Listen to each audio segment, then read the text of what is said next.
Praise the sun. Praise the sun. Praise the sun. Praise the sun.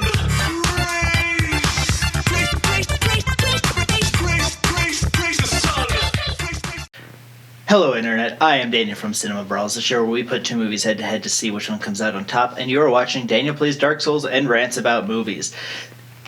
It's just become the title. That's okay, let's jump back into it. So last time I was on my way to, the Witch of Izalith. And the four bosses in between, and then I died a lot. Anyway, so today we are going to be talking about Charlie's Angels Full Throttle, which is the sequel to the Charlie's Angels movie we talked about last time. I watched these back to back the other night, and yeah, so Charlie's Angels Full Throttle is a 2003 movie directed by McG and again stars Drew Barrymore, Lucy Liu, Cameron Diaz, but then replacing Bill Murray is Bernie Mac as Bosley. So the plot of this is that they are tasked. So,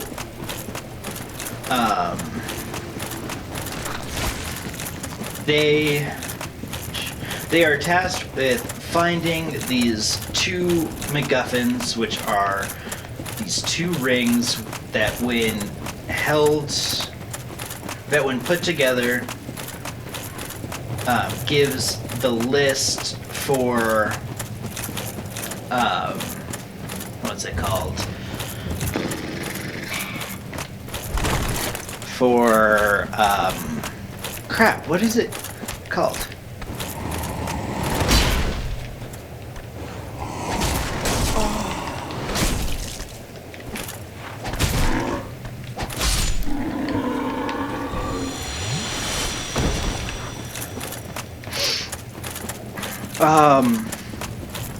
Protective custody? That thing? Let's see what it says. Witness protection. Sorry, I'm sorry. I'm bad at movies. And so they do, and come to find out, one of the guys that I dropped off at the exact same spot as I did last episode. That's just mean. That's mean. Man. So then, come to find out, blah blah blah, the guy that originally had one of the rings was actually trying to get both rings and to sell them to a bunch of different crime families, one of which is helmed by Justin Theroux's O'Grady, who is an ex-boyfriend of Drew Barrymore's character, who is named Dylan, but was actually in the witness protection program as was originally named Helen Azaz, I believe. So that's cool.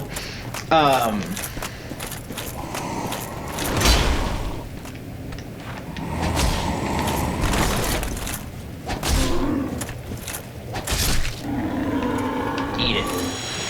You love that, don't you?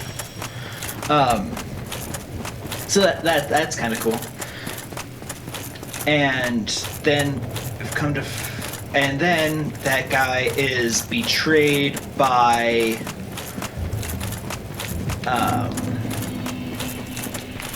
Demi Moore's character, who is an ex-angel.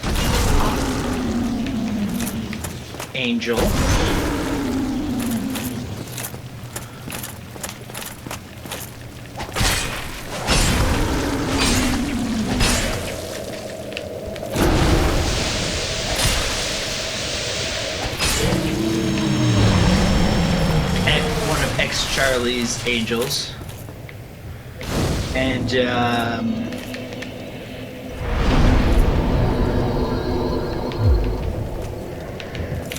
yeah, so then they fight her, she wins, so they go back and fight her again at the premiere of Matt LeBlanc's new movie, which is a parody of Mission Impossible. It's Maximum Extreme 2. Which, I don't know about you, but that's funny. I think that that's hilarious.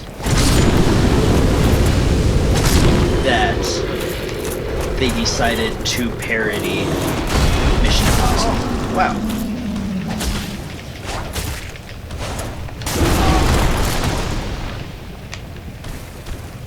Oh yeah, well that's cool.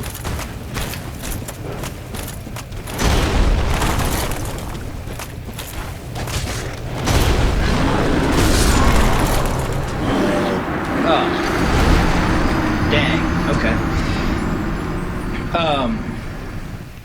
And then they win and she dies somehow. The plot is not important. Quick, things that I liked about the movie.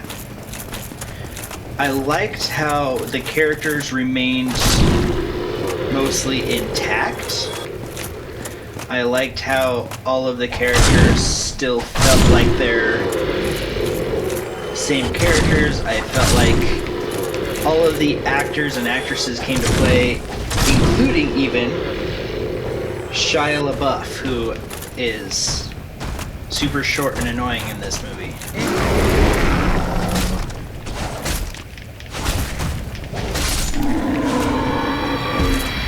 And has a weird haircut. But that's okay.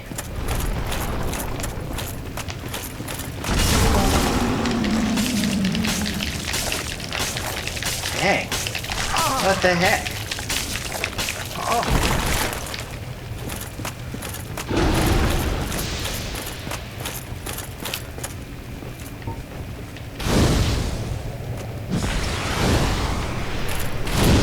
Nothing? Does not hurt it. Okay. Kinda hurts it.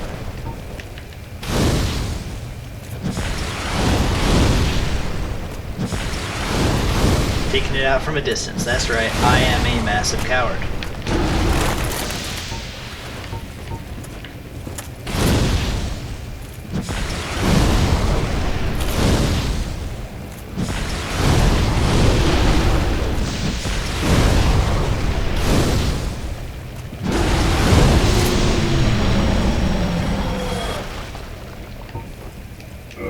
What broke? That's fine.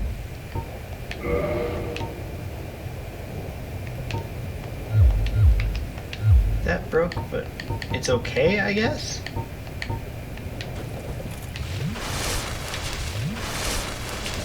Huh, okay. Another thing I liked how Matt LeBlanc's character not only knew about Charlie,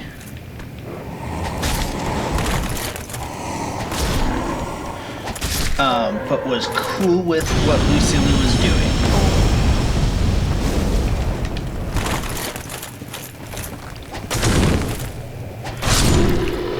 And was just totally down with her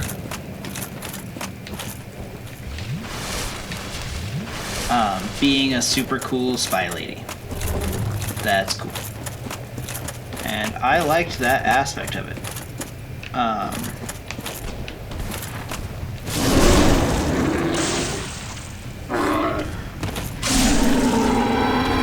I did not know you could do that. That is fun.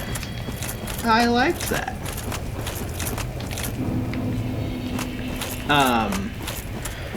Another thing I liked how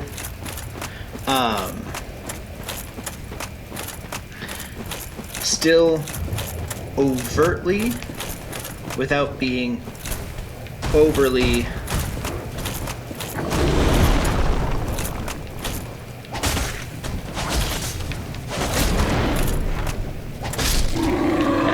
without being too overly cheesy. Like it had some fun parts, and it was genuinely fun to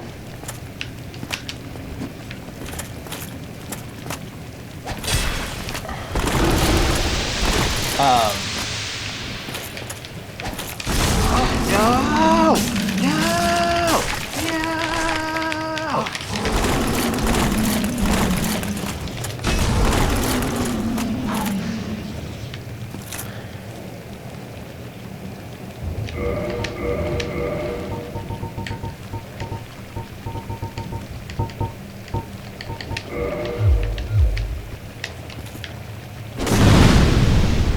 Wow. All right.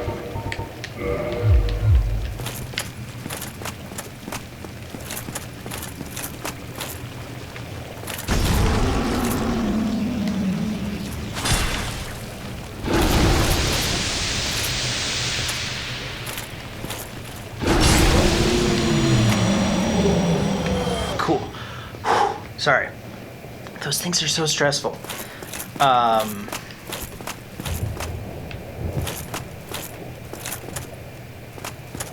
There's another one coming here soon. There's 3, 4.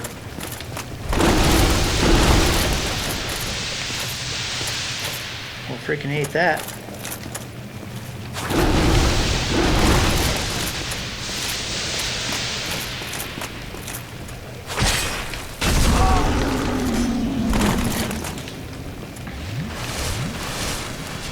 Do these things respawn?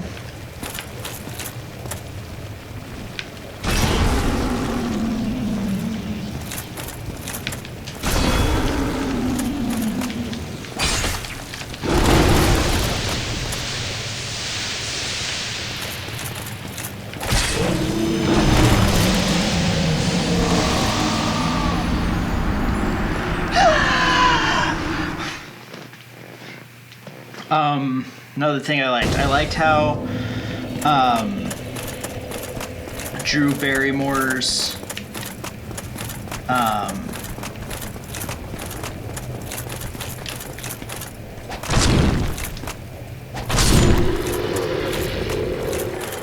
Drew Barrymore. I liked how Charlize Theron, Cameron Diaz. Man, I'm bad at this. Bad at my job. Cameron Diaz's boyfriend is still around. 1, 2, 3,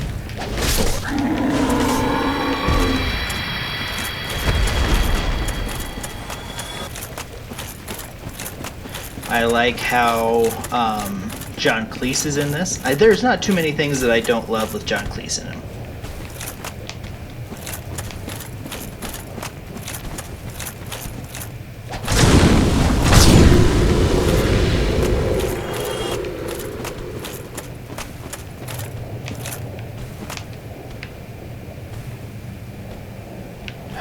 Man, I don't want to fight you up here. I wanted to drop on your head again.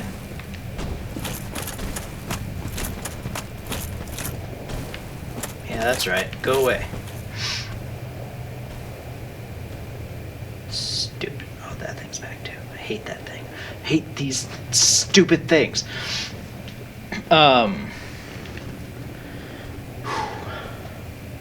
Here, let me restart the camera right quick. Okay. So another thing that I really liked was John Cleese just being like totally fine with his daughter and was just whatever makes you happy, even though because of the level of innuendo in this movie,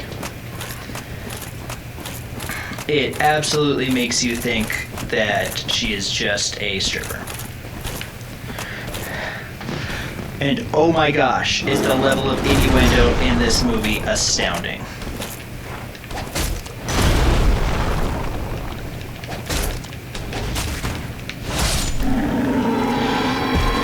It is flabbergasting how much innuendo is in this movie.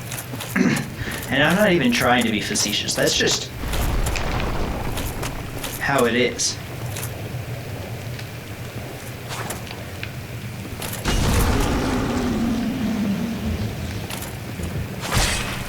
One, two,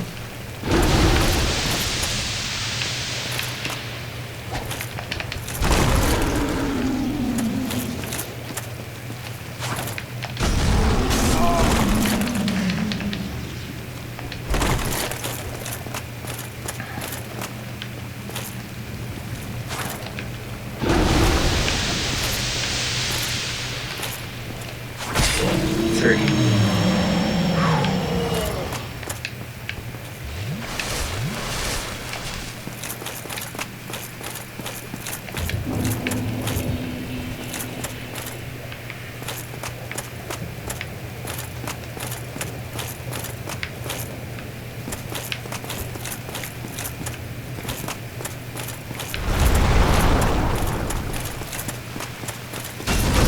Okay.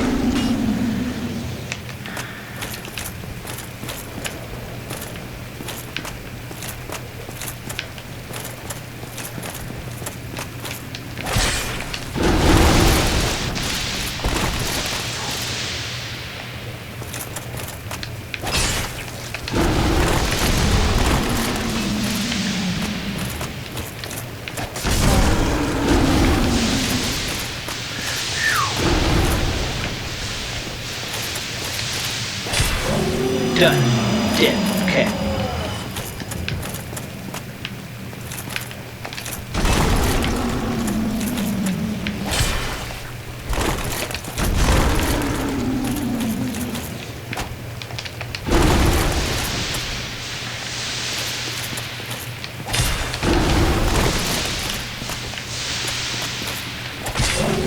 Three. Did. Nice. All right. Oh, no, they...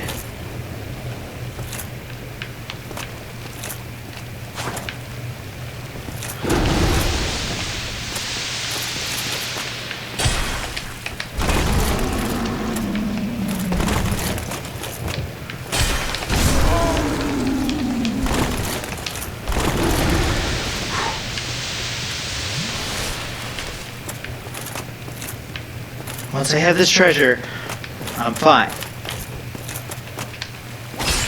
Here we go. 3, down. I don't even know what green titanite shards do.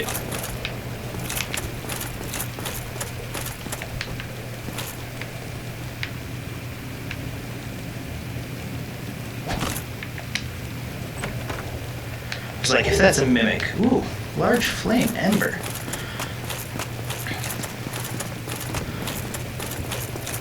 I possibly know what to give that to, right?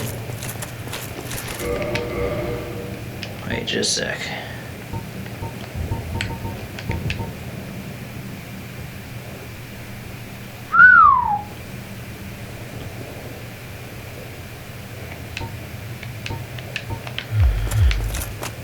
Oh, crap.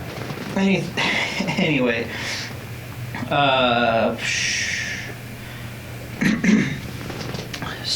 Some things that I don't like.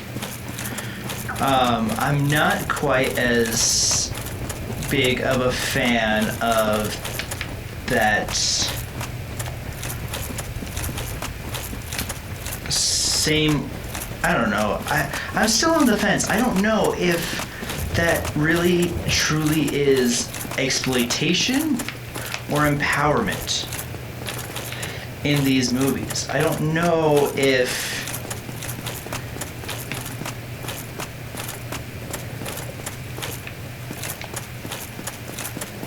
it truly is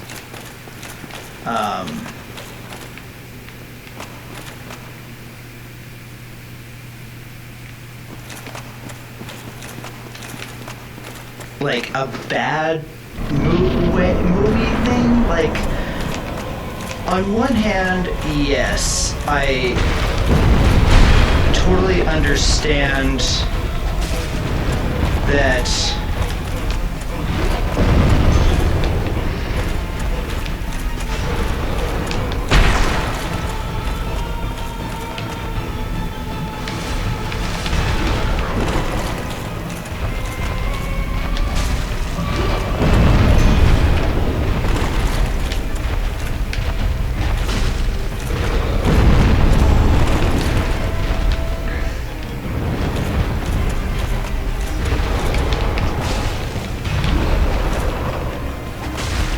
that, like, females in movies are treated awfully by the movies that they are in. Like,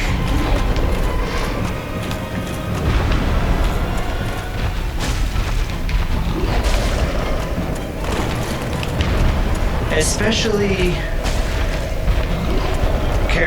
female characters that are coded as extremely beautiful. They are just ogled by the camera, and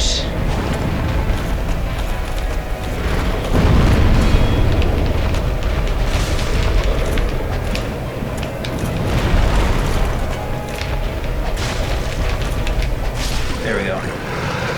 They're just ogled.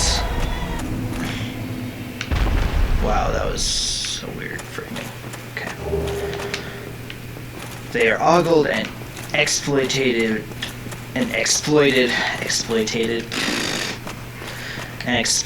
in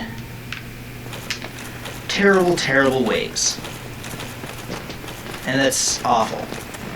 But in this movie, the characters are never portrayed in such a way as would seem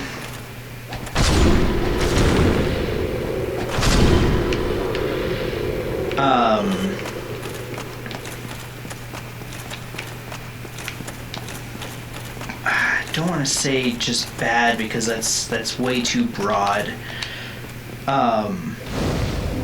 They're portrayed in a way that is sexual in nature, but not inherently wrong, because they're sexual, they're sensual, they understand their sexuality, but they use that to their advantage, but they're never portrayed as just sexual. They're all strong, capable, smart women, I think. And I could be just totally wrong about this, because I really don't know. I don't know what that means. Like, not what that means. I don't know how other women would view this movie.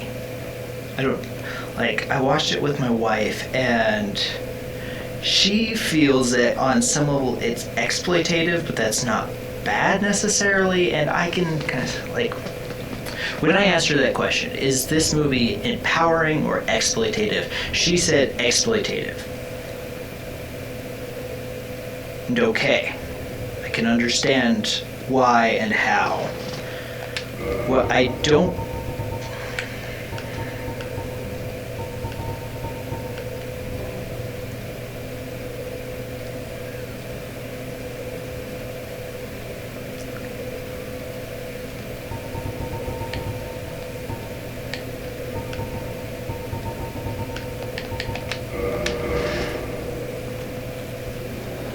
What I don't quite get is if it is exploitative, which it very well could be.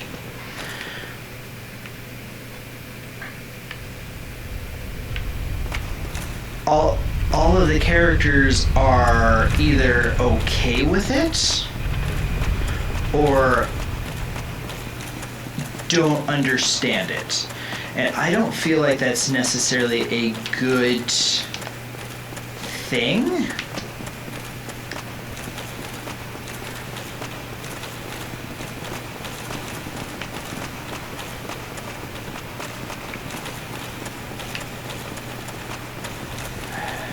I don't know. I don't know if I'm wording correctly or not. I don't know if I am just super dumb or what. I feel like I want this movie specifically to be empowering.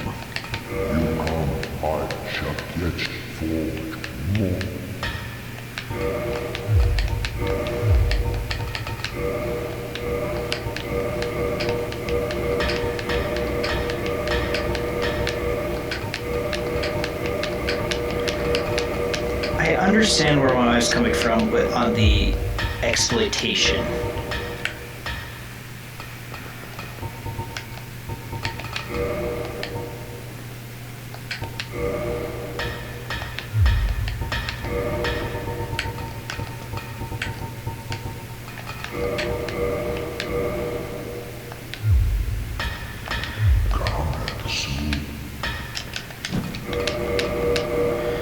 But I don't know, I feel like I want it to be empowering. Maybe just because I like looking at them in bikinis and I'm just a pig and that's awful, but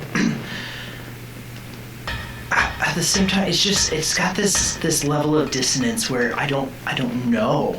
I don't know where they stand. I don't know what their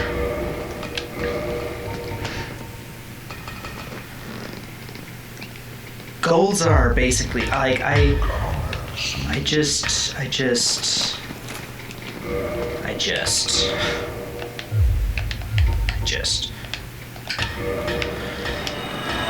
don't know. Alright. Yeah, that's cool that it puts me just right down here.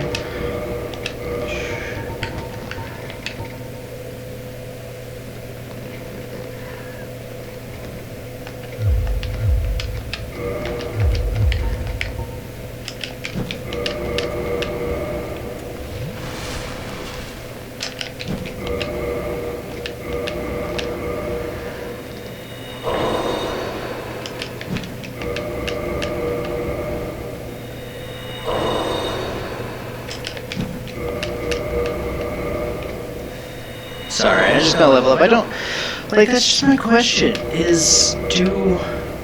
Should I feel bad for seeing them like that? Because there are times where that's awful, and where it actively ruins characters for them to be viewed in such a way. However, I don't know if that's the case with these movies. One of the things, too, that's kind of cool that I found out is that Drew Barrymore actually owns the rights to Charlie's Angels, or at least did at time of filming. She was a producer on the movie, and one of the things is that she has very aggressive anti-gun or gun regulation views, and so all of the angels, like the Drew Barrymore, Cameron Diaz, and Lucy Liu, they never use guns. They never even pick one up. The bad guys will use guns, but they won't. And that's kind of cool. And it's even brought up specifically in the second one where Demi Moore is like, when we were angels, we used guns. And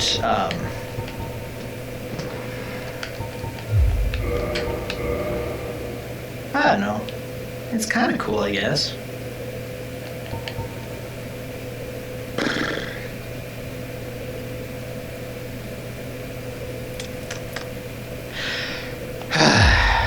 Yeah. I don't know, that, whether it's exploitation or not, kind of stresses me out, honestly. But that's probably going to do it for me today. Thank you so much for watching. Thank you for sticking to the end of the video. Thanks for listening to my ramblings, and as I do just really, really bad at Dark Souls. Since I'm getting to like these late game bosses, I'm really not that good. Hopefully soon I'll actually do a normal Gravelord Sword speedrun, not just a casual playthrough, and we'll see how it goes. Hopefully, it goes better. But again, thank you so much for watching. I really appreciate you guys. You guys are great. Bye.